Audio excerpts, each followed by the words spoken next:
할렐루야. 사사기를 통한 회개와 회복의 시간 15번째입니다. 여러분 모두를 주의 이름으로 사랑하고 축복합니다. 하나님 말씀 보겠습니다. 사사기 14장 3절. 그의 부모가 그에게 이르되 내 형제들의 딸들 중에나 내 백성 중에 어찌 여자가 없어서 내가 할례 받지 아니한 블레셋 사람에게 가서 아내를 맞으려 하느냐 하니, 삼손이 그의 아버지에게 이르되 내가 그 여자를 좋아하오니 나를 위하여 그 여자를 데려오소서 하니라. 그때 블레셋 사람이 이스라엘을 다스린 까닭에 삼손이 틈을 타서 블레셋 사람을 치려 함이었으나 그의 부모는 그 일이 여호와께로부터 나온 것인 줄을 알지 못하였더라. 아멘. 오늘은 감추어진 위험이라는 주제로 말씀을 같이 나누겠습니다. 8월 한가위 우리 모두 다 주님의 은혜 가운데서 잘 지내셨으라고 생각하고, 이민의 삶에서 특별하게 하진 않지만 우리 마음이 좀 풍요로워지고 또 주님 안에 있기 때문에 더 은혜가 있었으면 좋겠어요. 이제 이스라엘의 삶에서 이전과는 완전히 다른 그런 신앙의 사이클을 보게 됩니다. 죄를 짓고 억압을 받아도 부르짖지도 않는 사람들, 반항한다는 것은 그만큼 뭔가 대적할 힘을, 소망을 가진다는 것이죠. 그러나 반항하지도 않는다라고 하는 것은 그만큼 이제 문제가 있다는 것이에요. 그런데 하나님이 그런 상태를 아시면서 그들이 부르짖기도 전에 하나님이 그들을 위하여서 한 아이를 나시린으로 구별된 자로 하나님께서 준비시켜 주셨습니다. 이스라엘은 더 이상 부르짖을 능력도 없고 의욕도 사라져 버렸습니다. 그런데요, 문제는 뭐냐면 강압적인 그런 철권의 통치로 인하여서 그렇게 해서 그들이 부르짖지 못한 것이 아니라 오히려 블레셋의 문화에 동화되어서, 강압적인 것이 아니라 그들의 가치관에 함께 지배되고 그 가치관을 오히려 즐거워하고, 한마디로 세상 가운데 사는 것이 더 재미있고 아니라고, 그래서 분별력이 사라진 시대입니다. 군사 통치보다 더 무서운 것이 뭐예요? 문화 통치죠. 군사적인 압박은 반항이 일어납니다. 그러나 문화에 흡수되면 사상을 동경하게 되게 됩니다. 지금 이와 같이 블레셋 이방 사람들의 문화에 이스라엘이 거기에 동화되어 버렸다라고 하는 것이 가장 큰 문제입니다. 그러므로 지금 이 가치관에 동화되어 버린 그들에게 하나님이 비집고 들어갈 틈이 없다는 것이죠. 하나님이 들어가서 그들에게 하나님됨, 왕됨을 나타낼 만한 그것이 없을 정도로 서로 밀착되었어요. 세상과 밀착되어서, 그리스도인과 세상이 밀착되어서 주님의 말씀이, 주님의 뜻이, 주님에 대한 그런 마음이 서로 들어갈 틈이 없는 정도로 밀착돼서 서로 결혼하고, 서로 이제는 나중에 나오겠지만 자기들의 사사, 그들을 해방시키려고 나왔던 사사 삼손을 유대민족, 이스라엘을 대표한다는 12지파 중에 유대 지파가, 그 유다 지파가 삼손을 잡아다가 블레셋에 넘기고 있는 기가 막힌 배반의 시대를 지금 그들이 살고 있습니다. 이러한 시대에 하나님이 지금 구별된 사람을 준비하셨다. 다시 말씀드리지만 이스라엘의 반역은 블레셋 곧 세상 문화에 스스로 적응하면서 그들의 신 다곤의 통치를 인정하고 하나님의 백성과 이방 백성의 차이점을 의도적으로 섞어버린 이런 충돌함을 원치 않고 오히려 세상을 향한 동화되어 버린 것을 말하고 있습니다. 오늘 성도들에게 정말로 위험한 것은 이런 코로나 바이러스나 또 세상이 교회를 핍박하는 거나, 그것보다 더 위험하게 세상이 그리스도인들이 신앙생활의 목적을 잃어버린 것, 세상을 향해서 오히려 마음이 가버린 것, 그것이 위험한 것입니다. 그리스도인의 삶의 위험은 신앙을 포기하도록 만드는 것이에요. 그래서 드러난 위험보다 감추어진 위험, 오늘 말씀의 제목처럼 감추어진 위험이 더 무섭습니다. 영적인 무지는 신앙의 큰 독이 됩니다. 무능하고 세상에 동화되어 버린 그곳에 지금 하나님이 알고 계시고 하나님이 준비하고 계시고 하나님의 영을 보내시고 그렇게 함으로써 하나님이 비집고 들어갈 틈을 지금 찾고 계십니다. 그것이 삼손의 결혼에 대한 문제로 오늘 나타나고 있습니다. 내 인생 지금 내가 얼마나 세상에 동화되어 있는지 오늘 우리는 다시 한번 돌아보면서 주님이 내 삶에 들어올 틈이 있는지 한번 살펴보아야 됩니다. 너무 바빠서 할 일들이 많아서 신경을 쓰지 못하고 이렇게 살다가 세월 금방 사라져가고 날아가고 없어집니다. 때가 악하기 때문에 그렇습니다. 유대인들의 아버지의 세 가지 의무가 있습니다. 첫 번째는 율법을 읽을 수 있도록 가르쳐야 됩니다. 하나님의 말씀을 읽을 수 있도록 가르치는 것. 그리고 두 번째는 자녀에게 일자리를 만들어주는 것. 그래서 대부분 아버지의 직업이 아들의 직업이 되는 것이죠. 또 배우자를 찾아주는 것. 이것이 유대인들이 보통 했던 일입니다. 그래서 늙어서 침상에서 일어나지도 잘 못하는 아브라함이 자기 아들 이삭의 신분을 얻고자 자기 종을 저 먼 하란까지 보내어서 은과 금을 다 나귀에 실어 보내면서까지 또 맹세하기까지 하면서 아내를 데려오도록 그렇게 준비한 그런 상황을 우리는 알게 됩니다. 이제 삼손의 이야기를 통하여서 하나님이 틈을 만들고 있는 것을 보면 좋겠어요. 삼손이 블레셋 지역의 그 가까운 소라 지역에 있는 단지파의 지역에서 살고 있어요. 그런데 이 딥나로 내려가서 왜 내려갔냐면 그들이 블레셋이나 다른 민족들이 이스라엘을 다 쳐 올렸기 때문에 그래요. 골짜기로 내려오지 못하도록 올려버리니까 그들은 제대로 밑에 내려와서 농사짓거나 살지를 못하는 거죠. 블레셋 사람 중에 그 한 사람을 이제 사랑하게 되었다. 그래서 이제는 사는 것은 다르지만 그러나 그 문화는 같아졌습니다. 만나는 사람도 왜냐하면 40년의 블레셋의 지배를 받았기 때문에 그냥 이제 서로 만나고 하는 것이에요. 1절에 보니까 삼손이 딥나에 내려가서 지형적인 문제가 내려가는데 이 성경은 고의적으로 우리에게 반복해서 이야기해요. 삼손이 딥나로 내려가서 거기서 블레셋 사람의 딸들 중에서 한 여자를 보고 올라와서 한 여자를 보고 올라왔습니다. 이 말의 원래의 원어적인 뜻을 본다면 삼손이 이제 블레셋 지방에 한번 내려가서 딥나에 가서 보니까 거기에서 눈과 입이 쩍 벌어질 정도로 예쁜 그런 아가씨를 본 것입니다. 그래서 삼손이 그냥 한눈에 가버린 거예요. 눈과 입이 쩍 벌어질 정도의 삼손의 그 젊은 모습을 한번 생각해 보세요. 그래서 저 사람은 내가 아내로 삼겠다라고 생각한 거예요. 그래서 올라와서 자기 부모에게 말하여 이르되 내가 딥나에서 블레셋 사람의 딸들 중에서 한 여자를 보았사오니 이제 그를 맞이하여 내 아내로 삼게 하소서 하매 가서 보았습니다. 내 아내로 삼게 해주세요 라고 그렇게 아들이 이야기를 합니다. 그런데 부모는 반대가 심하죠. 왜냐하면 이것은 최소한 믿음의 문제다라고 하는 것이에요. 3절에 그의 부모가 그에게 이르되 내 형제들 중에 딸들 중에나 내 백성 중에 어찌 여자가 없어서 내가 할례받지 아니한 구별되지 않은 이방인이죠.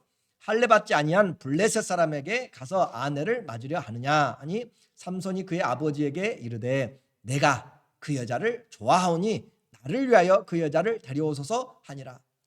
아버지 내가 좋아합니다 라고 하는 것이에요. 참 이제 환장할 일이죠. 하나님 앞에서 우리가 신앙생활하면서 여기서 말하는 좋아한다라고 하는 것은 하나님 말하는 토브라든지 하나님 보시기에 좋았다라고 하는 그런 단어가 아닙니다.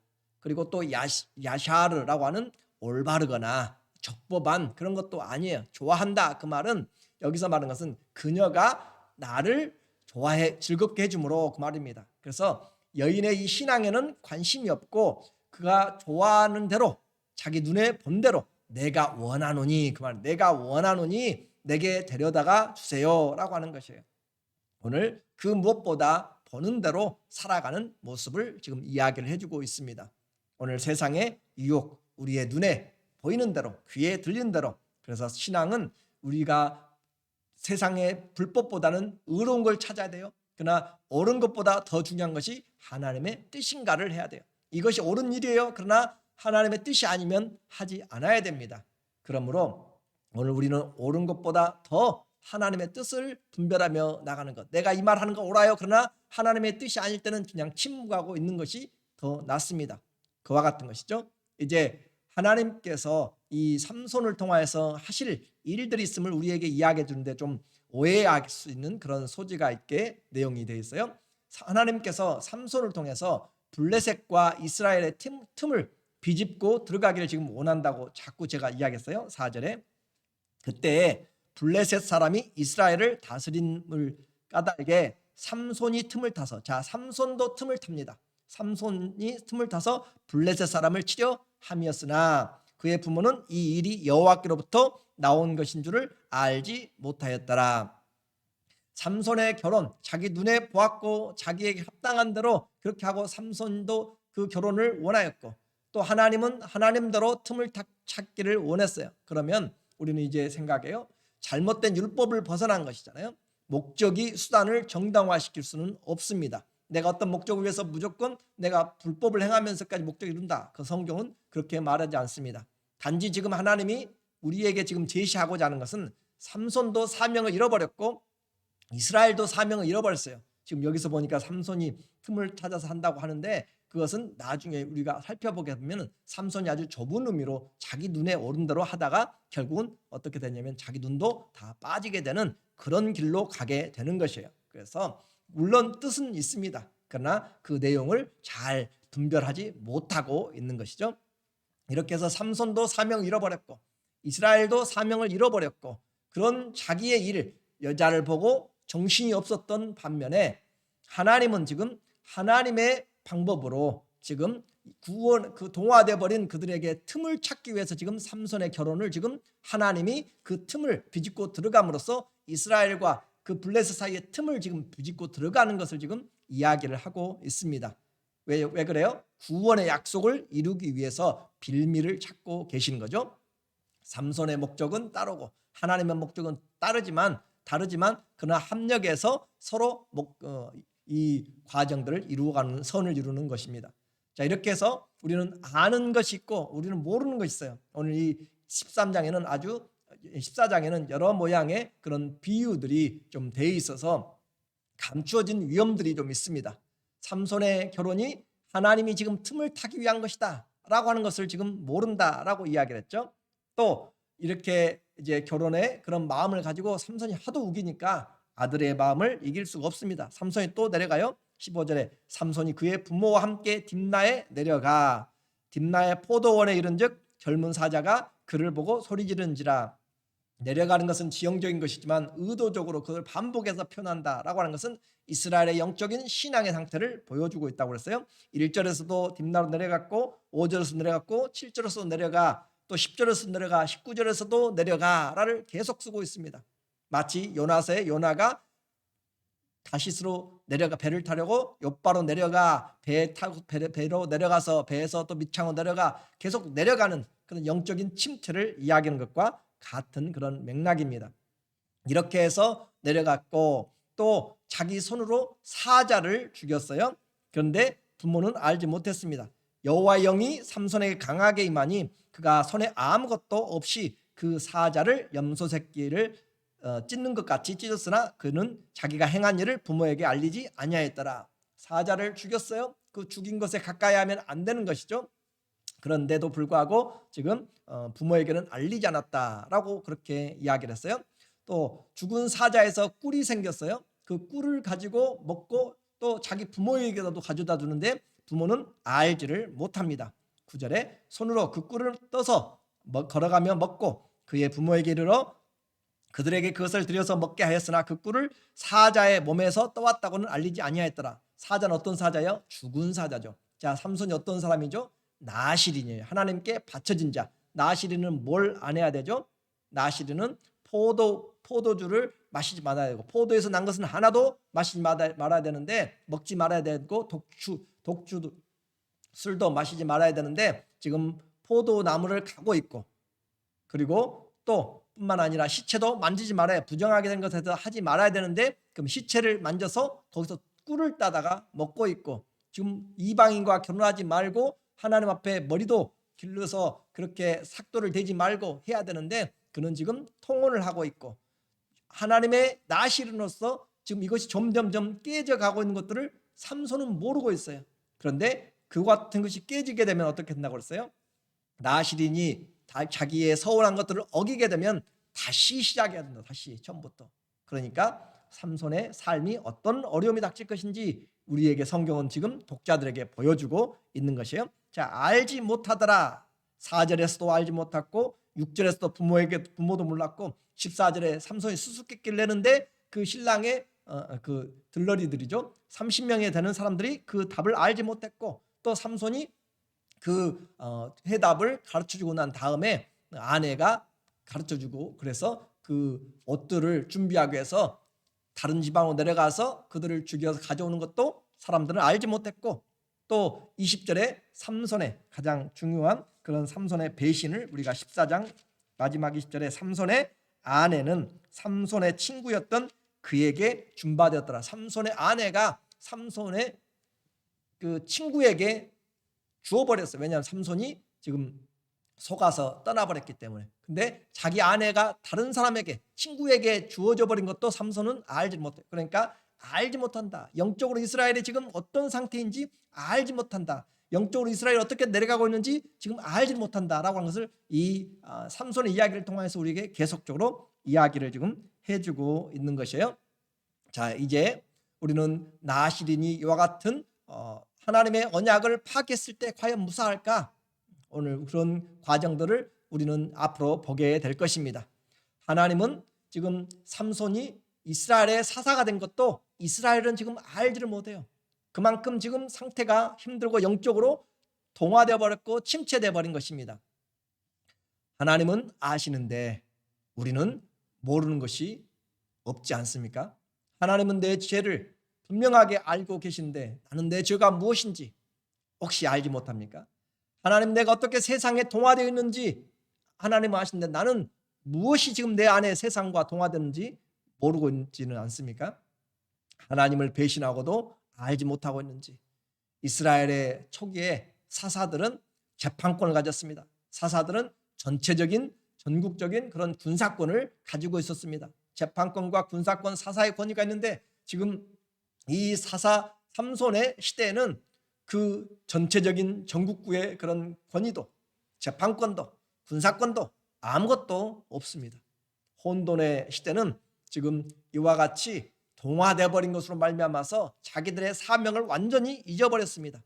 가장 위험한 것이 외적인 것보다 내적으로 무감각해진 것, 동화되어 버린 것, 죄에 대해서 하나님에 대해서 아무것도 감각이 없는 상태를 말하고 있습니다. 오늘 나와 세상, 나와 하나님, 내 인생에 지금 주님이 들어올 틈이 있습니까? 또 주님 앞에 감추어진 것들이 있다면 이런 위험에서 오늘 회개하고 돌아와서 회복해야 될 것입니다. 감추어진 위험, 삼손에게만이 아니라 이스라엘에게만 아니라 오늘 내 인생에 하나님 이 구호를 살아가면서 2021년을 이제 곧 마감을 해야 될 건데 여기까지 살아오면서 하나님 내가 오래된 세상의 삶에서 인생의 수십 년을 살았지만 이스라엘이 블레셋에 지배되고 동화됨으로 하나님을 잃어버린 것처럼 사명을 잃어버린 것처럼 오늘 내 사명을 주님의 부르심을 내가 잊어버리고 올바로 살지 못하는지 하나님이 내 안에 들어와서 얼마나 가득 채워졌는지 오늘 우리의 삶이 주님이 들어오셔서 주님 나를 받으시고 내 자리에 임하셔서 주님이 왕이 되고 그리스도가 되는 그런 새로운 그리스도 왕된 사사기의 주제가 다시 한번 내 인생에 우리의 목장에 우리의 교회의 가정에 세워주시기를 예수 그리스도의 이름으로 축원합니다. 아멘. 기도하겠습니다. 하나님 아버지, 오랫동안 신앙생활하면서 세상과 동화되었음에도 불구하고 신앙에 무뎌졌음에도 불구하고 내 중심으로 살았음에도 불구하고 그것을 알지 못하고 살아가고 있지 않는지 오늘 주님 앞에 다시 말씀 앞에 회복되게 하여 주시옵소서. 주님이 들어오고자 하지만 들어올 틈이 아예 틈조차 없는지 모릅니다. 하나님 앞에 우리의 신앙생활 말씀의 회복이 있게 하여 주시고 세상과 하나님과 또 우리를 부르신 사명의 관계에서 잘 볼 수 있는 죽은 자 가운데서 잠자는 자 가운데서 일어난 그런 새로운 회개와 회복의 은혜가 우리 모두에게 있게 하여 주시옵소서. 가정이 어렵습니다. 우리의 삶이 힘듭니다. 그러나 그럼에도 불구하고 이 세상에 빛으로 오신 주님이 비춰주실 때 흑암 가운데 있는 자들이 일어나는 것처럼 오늘 우리가 주의 말씀이 살았고 운동력이 있어서 혼과 영과 관절과 우리의 모든 골수를 찔러 쪼개기까지 하시는 하나님의 그 생명의 말씀 앞에 다시 일어나 주님의 뜻을 행하는 그런 하나님의 사람들로 세워지게 하여 주시옵소서. 예수님의 이름으로 감사하며 기도드립니다. 아멘. 우리의 삶 또 시작합니다. 주님이 내 삶에 비집고 들어올 틈을 만드시고 기도할 틈을 얻으시고 말씀이 뿌리내릴 틈을 내시고 하나님 주의 은혜가 내게 들어오는 그런 인생이 되도록 도와주세요. 내가 알지 못하고 살아가지 않도록 영적으로 무지하여서 무감각하고 영적으로 내려가서 망하지 않게 그런 삶을 다시 시작하기를 주의 이름으로 축원하고 사랑하고 감사합니다.